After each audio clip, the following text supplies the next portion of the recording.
Hello everyone. In today's video I bring you an impressive and revealing story that will shake all of your beliefs. Let's meet Elwood Kavanagh, a skeptical forensic investigator who died and came back with a shocking revelation about the afterlife, something that religions don't want you to know. What he discovered on the other side will challenge everything you believe about life, death, and the beyond. So, before we get started, make sure to like the video, subscribe to the channel so you don't miss any incredible content like this, and activate the bell to get all notifications. Get ready, because this journey will touch your mind and heart. My name is Elwood Kavanagh, and the story I'm about to share with you today is one that completely transformed my life. Before this experience, I was a skeptical forensic investigator, someone who trusted only in concrete evidence. My world was black and white, with little room for the unexplained or the spiritual.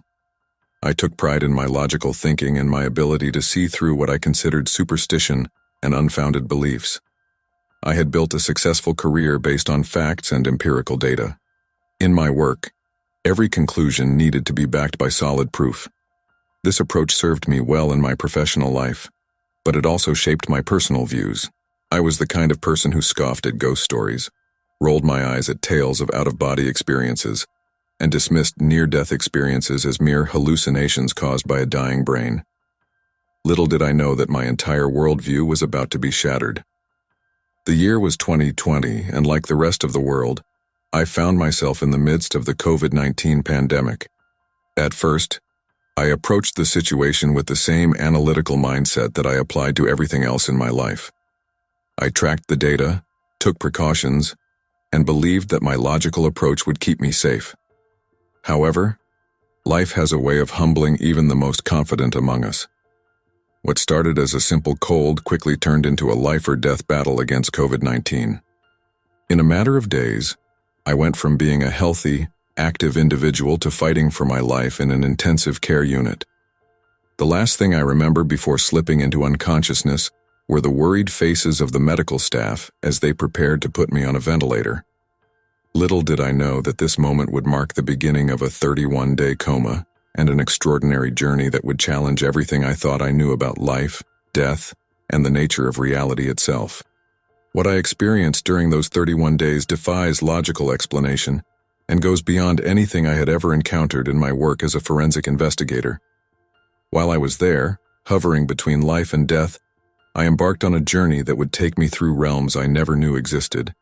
I witnessed things that no religion had ever fully described, experienced a reality that our scientific instruments cannot measure, and received messages that gave my life a new purpose. This is my story, a story of transformation, of death and rebirth, and of a truth so profound that it has become my mission to share it with the world.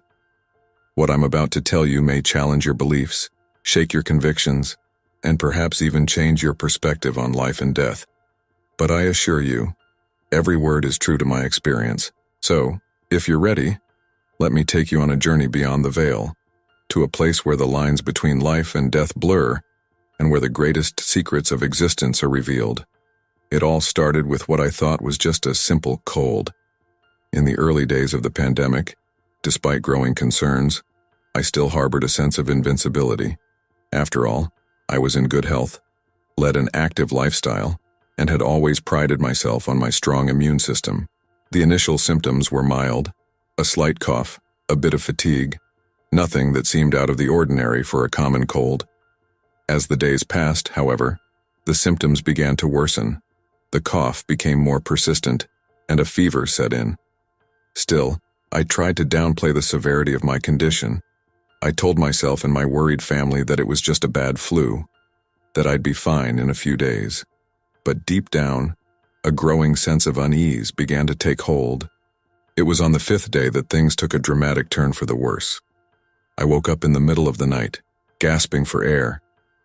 The room seemed to spin around me, and an overwhelming feeling of panic washed over me as I realized I couldn't breathe.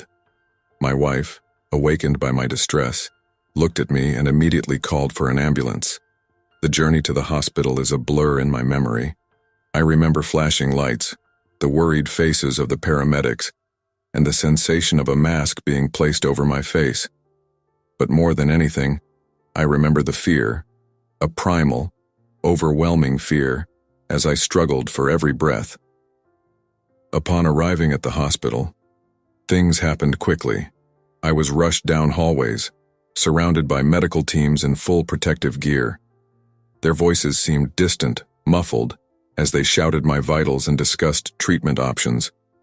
I caught fragments of their conversations: severe pneumonia, critically low oxygen levels, possible intubation. As they worked to stabilize me, I drifted in and out of consciousness. The world around me seemed to fade in and out of focus. I remember moments of clarity where I saw the concerned faces of doctors and nurses, their eyes filled with a mix of determination and worry above their masks. At other times, everything blurred into a haze of beeping machines and hurried movements. I recall one doctor leaning over me, explaining that they needed to put me on a ventilator. The gravity of the situation hit me like a tidal wave. This was real. This was serious. For the first time, I faced the very real possibility that I might not survive this ordeal. As they prepared me for intubation, a strange calm washed over me. Maybe it was the medication they had given me, or perhaps it was my brain's way of coping with the overwhelming situation. I remember looking up at the bright lights of the ICU, thinking of my family, my life, all the things I still had to do and say. The last clear memory I have is of a nurse holding my hand, her touch comforting even through the layers of protective gloves. She told me to relax, to let the medication do its work. As I felt myself slipping away, I had no idea that I was about to embark on a journey that would change everything I thought I knew about life and death.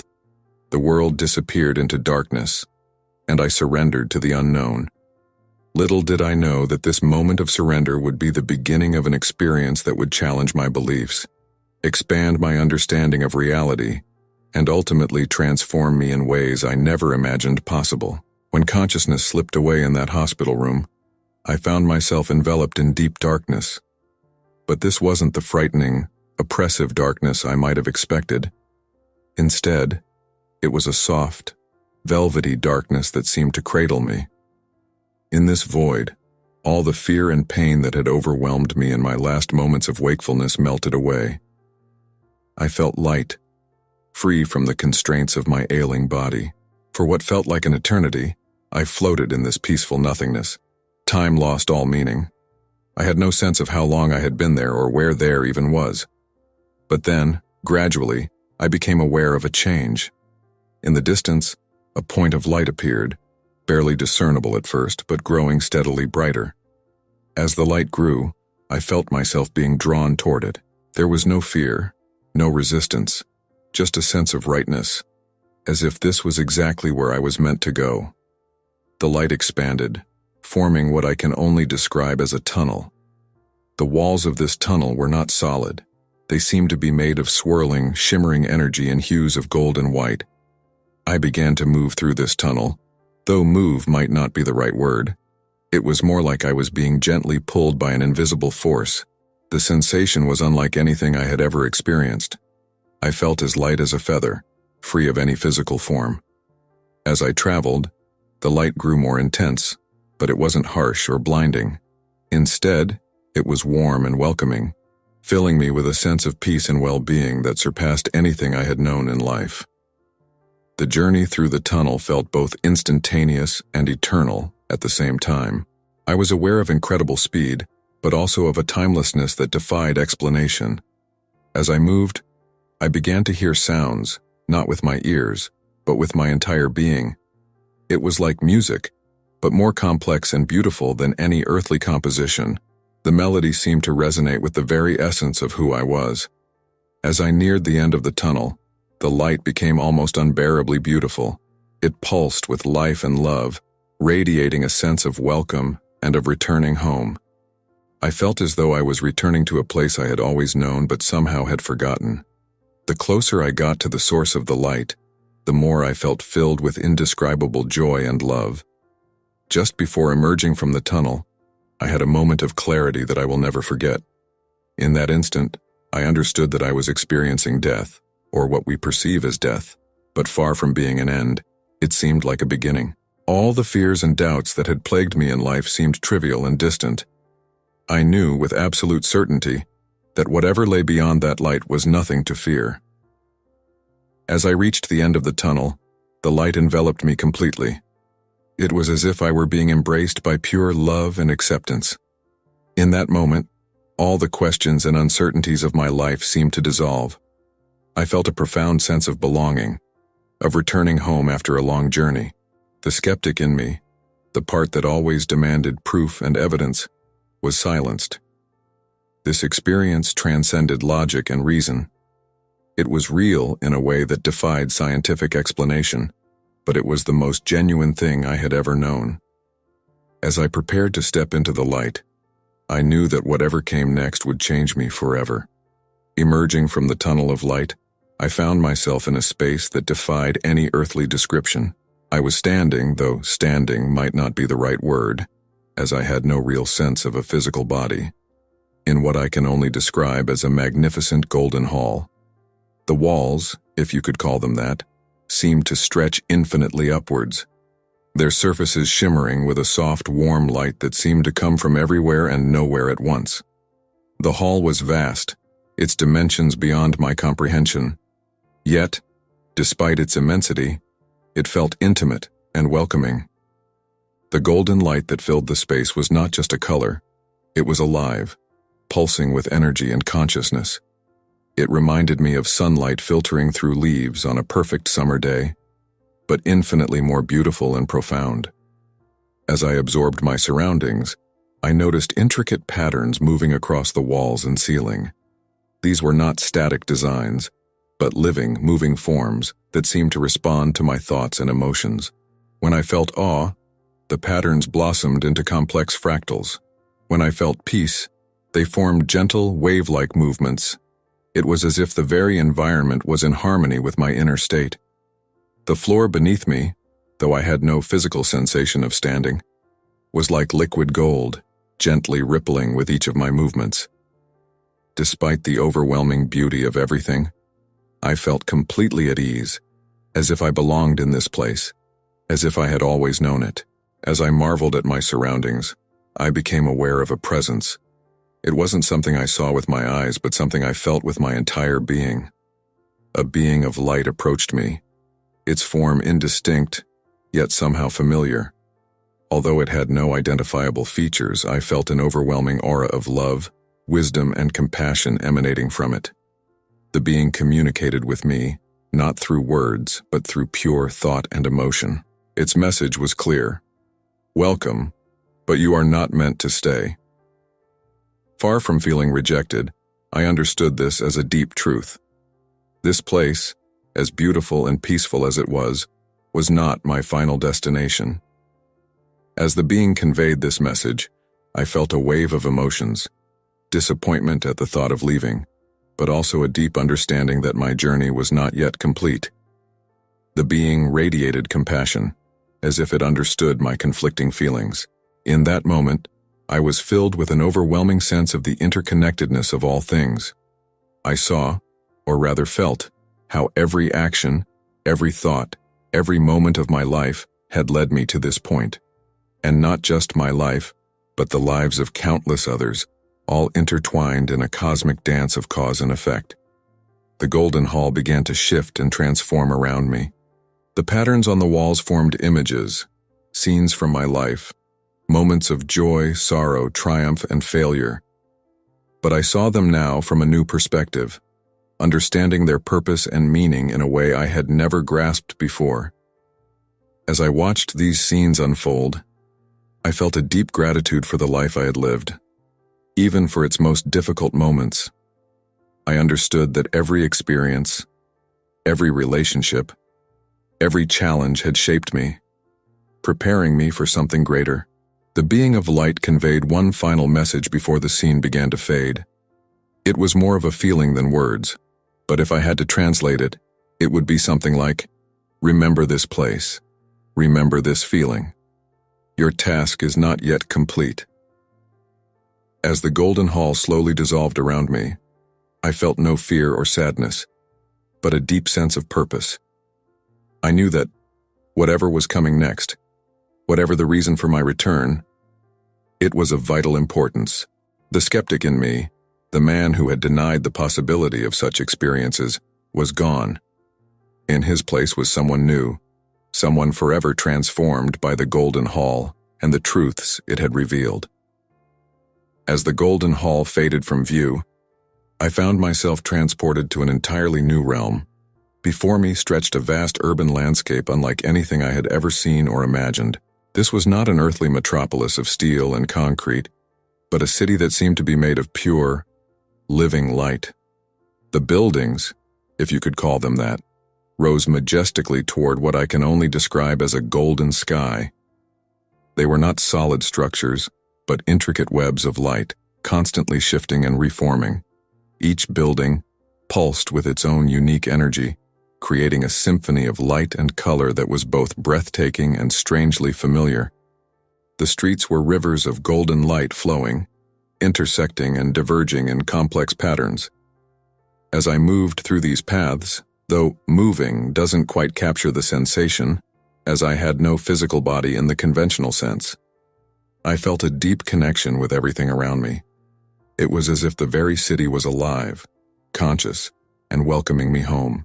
What struck me most about this golden city was the overwhelming sense of joy and harmony that permeated every aspect of it. The air, though I wasn't breathing in any physical sense, seemed to vibrate with happiness. I could feel the collective consciousness of countless souls, all existing in perfect unity and bliss. As I explored this magnificent place, I became aware of other beings around me. They were not physical entities, but shimmering forms of light and energy. Some appeared briefly, acknowledging me with what I can only describe as a telepathic greeting of love and acceptance before moving on. Others seemed to guide me, leading me through the intricate web of golden streets to show me the wonders of this celestial city. One of the most remarkable aspects of this place was the complete absence of fear, pain, or any kind of negativity. Every being I encountered radiated pure love and joy.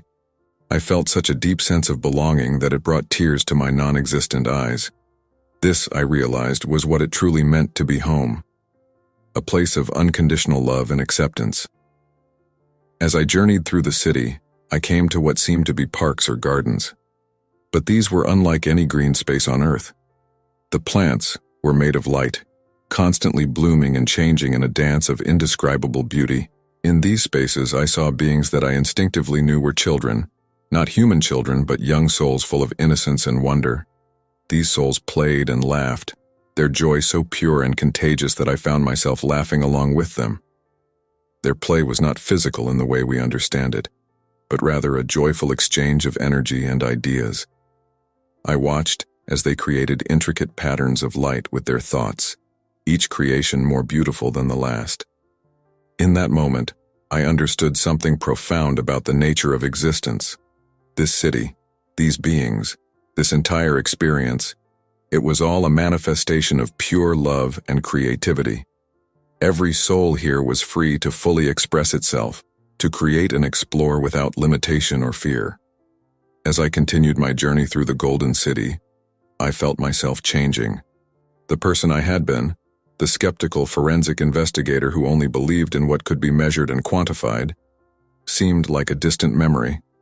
In its place was a being full of wonder, love, and a deep understanding of the interconnectedness of all things. I wanted to stay in this place forever, to bask in its beauty and harmony. But even as I had this thought, I felt that my journey was not yet complete. There was more to see, more to understand, and so, with a mix of reluctance and anticipation, I allowed myself to be guided onward, knowing that whatever came next would be another step in this incredible journey of discovery. Just as I was beginning to grow accustomed to the wonders of the Golden City, the scene around me changed drastically. In an instant, I found myself immersed in absolute emptiness. The vastness and silence were almost palpable. There was no longer the shimmering city, no structures of light, no joyful beings. I was alone in an endless space, without form and without color.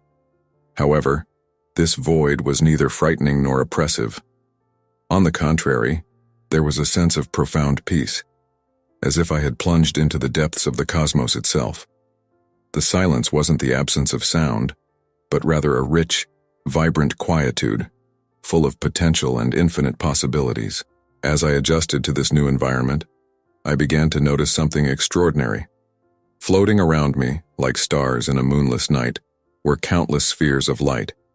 Each one pulsed with a unique energy, emitting soft colors ranging from the deepest blues to the most delicate violets. Intuitively, I understood that each sphere represented a soul, not just human souls, but all forms of consciousness in the universe. Some were bright and vibrant, others softer and more subtle. Some felt ancient and wise, while others carried a youthful, curious quality. As I observed these spheres, I realized I could tune in to them, as if adjusting the frequency of a radio. By doing so, I received glimpses of lives, experiences, and knowledge beyond my comprehension. It was an overwhelming sensation, as if I were touching the very fabric of existence. Suddenly, I recognized some of the spheres. With a shock of recognition, I realized they were the souls of loved ones who had passed long ago. I saw my grandmother, who had departed when I was a child, and my father, whom I had lost a few years ago. But they didn't appear as I remembered them in life. Instead, they were pure essences, free from the physical limitations and burdens of earthly life. The communication with these familiar souls was not through words, but through pure emotion and understanding. I felt their love, their wisdom, and their joy in seeing me. They showed me aspects of their lives that I had never known, helping me to understand better who they were and why they had made certain choices. This experience made me deeply question everything I thought I knew about the afterlife. The religions I was familiar with had never described anything like this. There was no judgment, no heaven or hell as I had imagined them. Only this vast shared consciousness, this interconnection of all souls. As I floated in this void populated by spheres of light, one in particular caught my attention. It was a deep, pulsating blue sphere that seemed to call out to me. As I approached, I felt a powerful and ancient presence. It wasn't someone I knew, but there was a sense of familiarity, as if this entity had known me for all eternity. The communication with this sphere was different from all the others. I received not only emotions or memories, but what seemed like direct instructions. I was told of a purpose, a mission I needed to fulfill when I returned. There was someone I had to find, someone I had never met before, but who would be crucial to fulfilling this purpose. This revelation left me bewildered. How could I, a mere forensic investigator, have a cosmic mission, and how would I find this unknown person? But before I could formulate these questions, the blue sphere transmitted a feeling of confidence and certainty. I would know what to do when the time came. As I absorbed this new information, I began to sense that my time in this realm was coming to an end. The spheres of light started to drift away, as if carried by an invisible current. The last thing I saw before the void began to dissolve was a golden glow on the horizon, reminding me of the city I had visited earlier.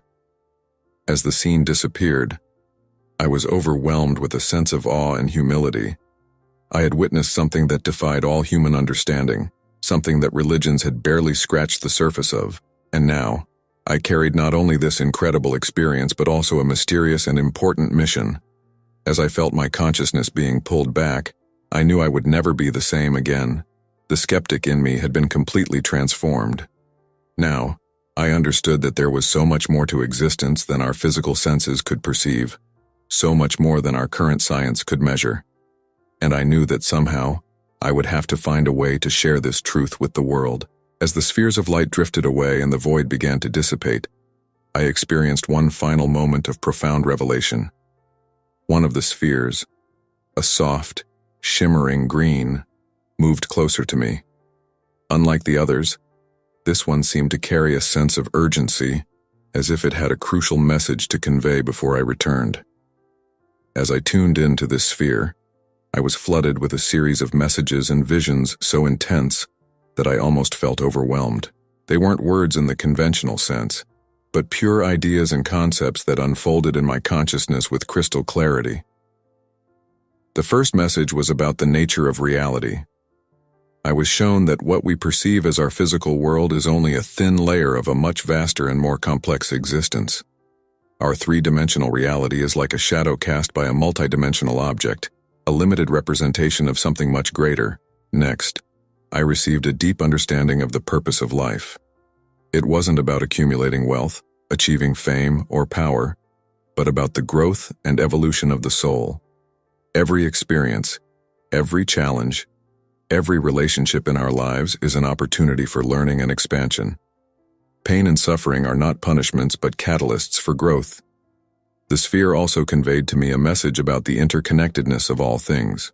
I was shown how every thought, every action, no matter how small, has a ripple effect that extends throughout the universe. We are all part of a vast cosmic web, each of us a vital knot in this infinite network. One of the most surprising revelations was about the nature of time. From the perspective of this realm, past, present, and future exist simultaneously. Our linear lives are like an open book, with all the pages visible at once. This made me deeply question our concepts of free will and destiny. The sphere also shared with me the importance of love and compassion. I was shown how these feelings are not just emotions, but fundamental cosmic forces, as real and powerful as gravity or electromagnetism. Love, in its purest form, is the force that binds the entire universe together. Then, I received a message about death that contradicted many of our earthly beliefs. Death, I was shown, is not an end but a transition. It's like moving from one room to another in an infinite house. Our consciousnesses continue, evolve, and eventually return for new experiences. The green sphere also conveyed a warning. I was shown visions of a potential future for Earth, a future of environmental destruction, conflicts, and suffering. But I also saw alternatives, futures of harmony, cooperation, and spiritual advancement. The message was clear. The future is not fixed, and our collective choices will determine the path we take. Finally, I received a personal message. I was told that my return to life had a specific purpose. I was to be a bridge between worlds, sharing the knowledge and understanding I had gained. But I was warned that many would not be ready to hear, that I would face skepticism and even hostility. The task would not be easy, but it was vital. As the green sphere drifted away, I felt one last wave of emotion, a mixture of gratitude, awe, and an overwhelming sense of responsibility. I had been entrusted with precious knowledge, and now I had the duty to use it wisely. As the green sphere receded and the messages settled into my consciousness, I felt a subtle shift in the environment around me. The void began to fill with a soft light, and I had the sensation of being gently pulled back. At this moment, I realized that my journey in the afterlife was coming to an end. The understanding that I would return to my earthly life brought a mix of emotions, a certain sadness at leaving this realm of pure consciousness, but also a renewed determination to fulfill the purpose that had been revealed to me. As I prepared to return, a final revelation hit me with stunning clarity. Everything I had experienced, the tunnel of light, the golden hall, the celestial city, and the spheres of light, were aspects of a reality that the religions I knew had barely scratched the surface of. I realized that religious doctrines, with their simplified descriptions of heaven and hell, divine judgment, and salvation, were inadequate to capture the true nature of existence after death. There was no severe judge weighing our actions, nor an eternal paradise reserved only for the chosen. Instead, there was a vast and loving cosmos, full of infinite opportunities for growth and evolution. The great lie was not necessarily an intentional deception, but rather a limited understanding of cosmic truth. Religions, in their attempts to explain the inexplicable, had created simplified narratives that, while comforting to many, did not capture the grandeur and complexity of what I had experienced. I understood that concepts like sin and eternal punishment were human constructs, not cosmic truths. The universe I had glimpsed operated on the basis of unconditional love and constant opportunities for growth. There was no eternal condemnation, only lessons to be learned and experiences to be lived. The idea of an anthropomorphic God sitting on a heavenly throne, judging humanity, now seemed almost childish compared to the vast unified consciousness I had experienced. The divine was not a separate entity, but a force present in all things, including ourselves. I realized that many religious practices, though well-intentioned, often missed the main point. Elaborate rituals and rigid dogmas often obscured the simple yet profound truth of the interconnectedness of all things and the importance of love and compassion. The notion of a single life, followed by eternal judgment, also proved to be an oversimplification. The reality I had glimpsed suggested a much more complex process of spiritual evolution, possibly involving multiple incarnations and experiences in different realms of existence. I also realized that the excessive focus on a perfect afterlife often led people to neglect the importance of their actions in the here and now. The truth I had experienced emphasized the importance of every moment of our earthly lives as precious opportunities for growth and the expression of love. The exclusivity claimed by many religions, the idea that only one path leads to truth or salvation, now seemed sadly limited. The cosmos I had experienced was vast and inclusive, with room for countless paths of spiritual growth. Finally, I understood that perhaps the greatest disservice of religions was how they often created divisions among people rather than unity. The truth I had experienced was one of fundamental interconnectedness, a unity that transcended all the artificial barriers we create between ourselves.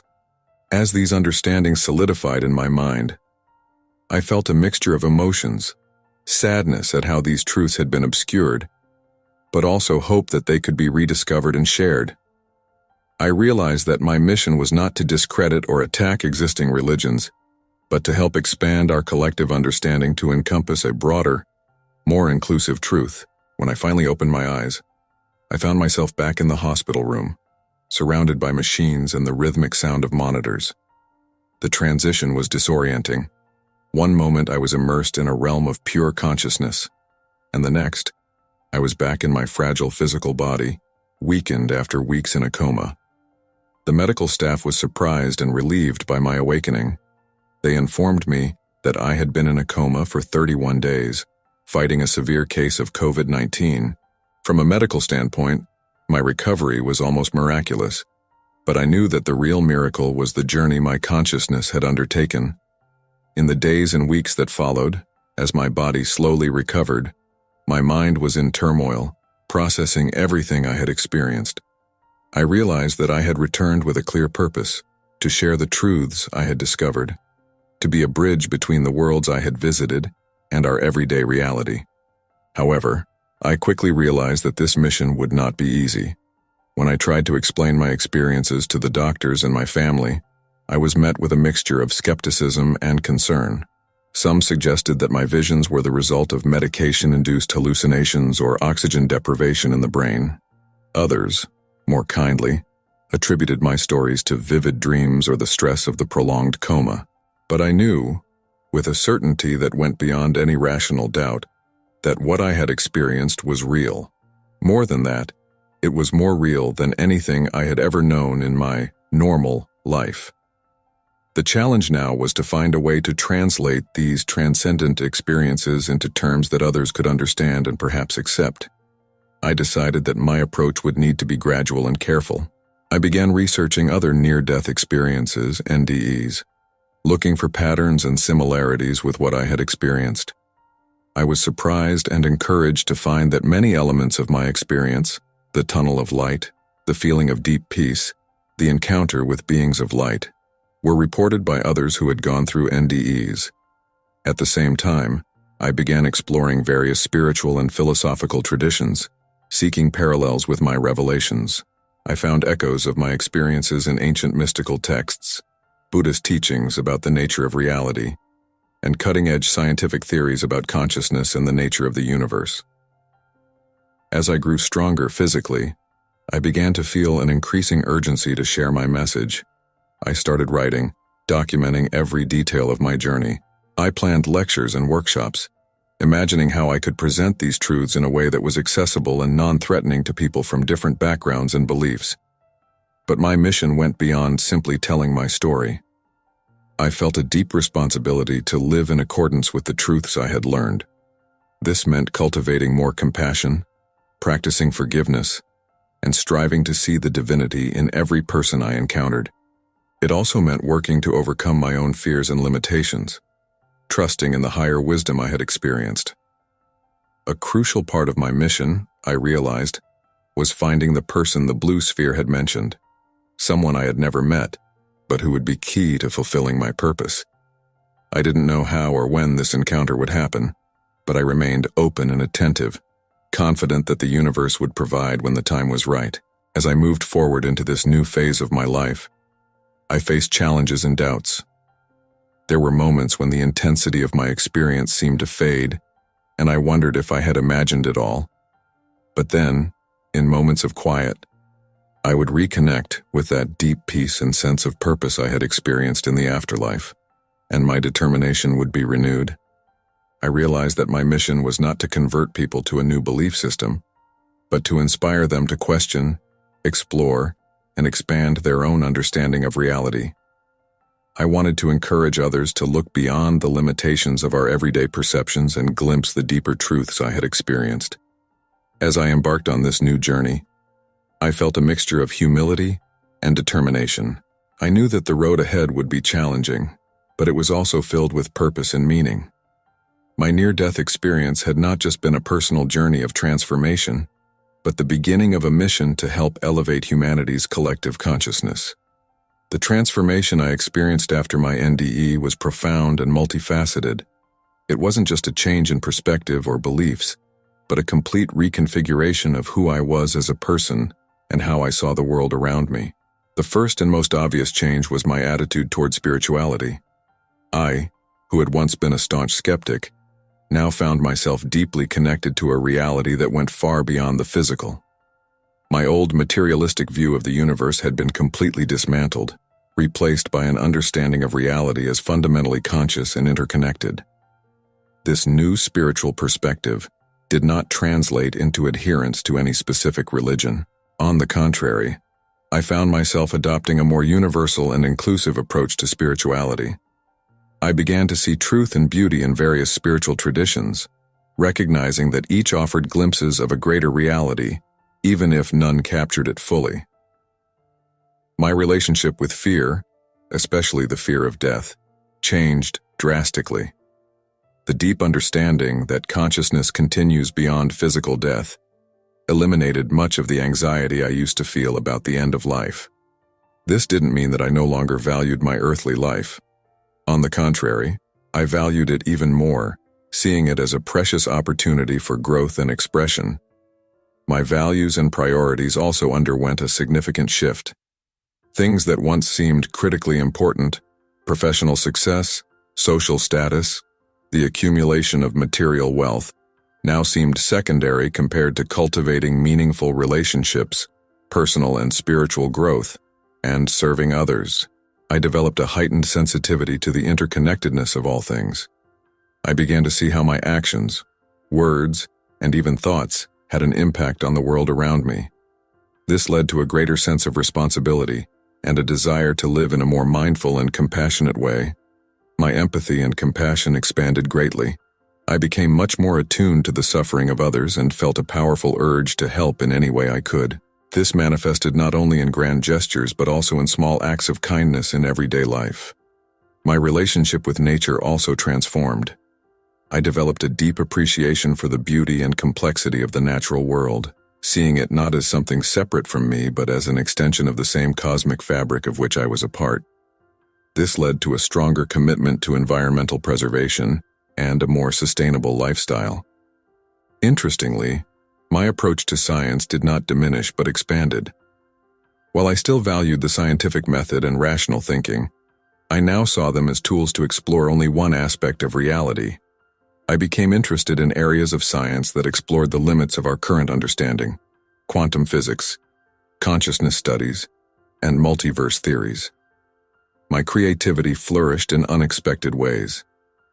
I began to explore forms of art like painting and poetry, seeking to express through them the ineffable truths I had experienced. I found that art offered a unique language to communicate experiences that defied verbal expression. Perhaps the most profound change was in my perception of time and reality.